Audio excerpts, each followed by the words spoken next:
دوسرا قصہ دیکھیں گے دوسرے درویش کا. یہ دوسرے درویش کا قصہ کہاں سے ہے؟ سبھی کو پتا ہے فارس کا ہے. کیا کوئی اصفہان، الف سواد فا ہا الف نون، اصفہان یہ فارس کی راجدھانی ہے دوسرے درویش کے قصے میں. اور اس کی شروعات ہوتی ہے تب جب اس میں حاتم طائی کا قصہ جو ہے وہ شروع ہوتا ہے. اس کی جو ابتدا ہے دوسرے درویش کی، وہ حاتم طائی کی ابتدا سے ہوتی ہے. کہ فارس کا جو بادشاہ ہوتا ہے، دوسرا درویش جو ہے فارس، دوسرا درویش جو ہے ملک فارس کے بادشاہ کا بیٹا ہوتا ہے، اس میں ہے وہ جو ہے وہ حاتم طائی کی سخاوت کا قصہ جو ہے وہ سناتا ہے.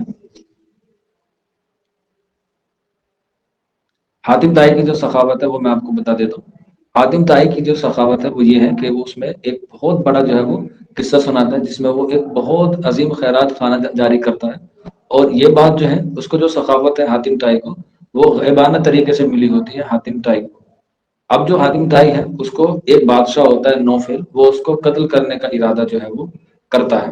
اور وہ اسی کی گھر سے جو ہے وہ ایک گفا میں یا ایک غار میں جا وہ جو ہے وہ جا کے چھپ جاتا ہے. اور جو نوفل بادشاہ ہوتا ہے یا نوفل حکمران ہوتا ہے وہ حاتم طائی کو ڈھونڈنے لگتا ہے، اور پورے حکمران میں اور پوری سلطنت میں یہ اعلان کرا دیتا ہے کہ جو کوئی بھی حاتم طائی کو ڈھونڈ کے لے کر آئے گا یا کوئی بتائے گا تو اسے 500 اشرفیہ ملیں گی، 500 اشرفیہ کا اسے انعام دیا جائے گا. تو یہ بات سب پورے علاقے میں پھیل جاتی ہے کہ حاتم طائی کو جو بھی راجا نوفل کو بتائے گا وہ 500 اشرفیہ دے گا. تو اس غار میں، اس گفا میں جہاں حاتم طائی چھپا ہوا ہوتا ہے، وہیں پر جو ہے وہ ایک بوڑھا، ایک بوڑھی اور اس کے 2-3 بچے جو ہیں وہ کھیل رہے ہوتے ہیں. تو وہ دونوں آپس میں گفتگو کرتے ہیں یا بات کرتے رہتے ہیں کہ اگر یہ انعام ہمیں مل جائے تو ہماری جو استھتی ہے، ہمارا جو گزر بسر ہے وہ اچھا ہو جائے گا. یہ بات جو ہے وہ حاتم طائی سن لیتا ہے اور ان دونوں کے ساتھ جا کے کہتا ہے کہ آپ جو ہے وہ مجھے بادشاہ نوفل کے حوالے کر دیجئے، اس سے آپ کو جو ہے وہ 500 اشرفیہ مل جائیں گی. یہیں سے جو ہے وہ جو بوڑھے لوگ ہوتے ہیں، بوڑھے ہوتے ہیں، وہ اس کو منع کرتے ہیں کہ نہیں نہیں ہم ایسا نہیں کریں گے. لیکن بہت ضد کرنے کے بعد حاتم طائی کے کہنے پر وہ لوگ اسے بادشاہ کے سامنے لے کر آ جاتے ہیں. لیکن جیسے ہی بادشاہ کے سامنے لے کر آتے ہیں تو بوڑھا جو شخص ہوتا ہے وہ الگ کھڑا ہوتا ہے اور بہت سے لوگ اس کی واہ واہی کرتے ہیں کہ انعام ہمیں مل جائے، انعام ہمیں مل جائے. لیکن جو نوفل بادشاہ ہوتا ہے وہ اس بوڑھے شخص کو دیکھتے ہوئے کیا سمجھ لیتا ہے کہ اس میں ضرور کوئی نہ کوئی بات ہے. تو وہ اسے بلاتا ہے اور وہ جو بوڑھا شخص ہے وہ پورا بادشاہ کو قصہ بتاتا ہے نوفل کا کہ کیسے کیسے ہم نے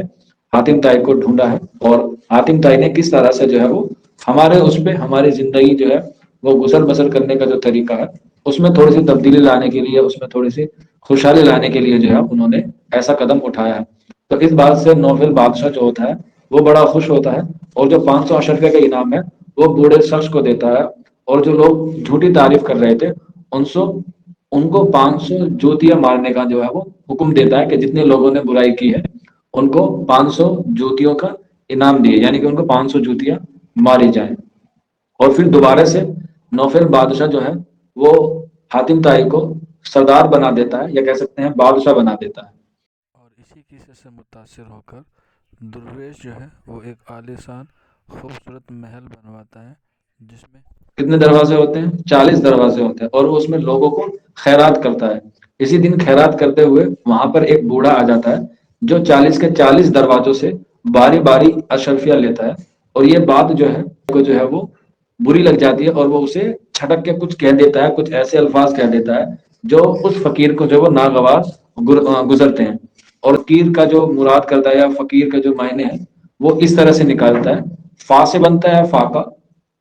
فا سے بنتا ہے فاقہ، کاف سے بنایا کنایت، کاف سے بنتا ہے کنایت، اور را سے بنتا ہے ریاضت. یعنی کہ یہ فقیر ہے، اس کی جو تشریح ہے یا اس کا جو مطلب ہے وہ اس طرح سے بنتا ہے: فا سے ہے فاقہ، کاف سے ہے قنایت، اور آر سے ہے ریاضت. فاقہ کا مطلب آپ لوگوں کو پتہ ہی ہوگا کہ بھوکا رہنا. قناعت کا مطلب ہوتا ہے جو مل جائے اسی میں خوش ہونا،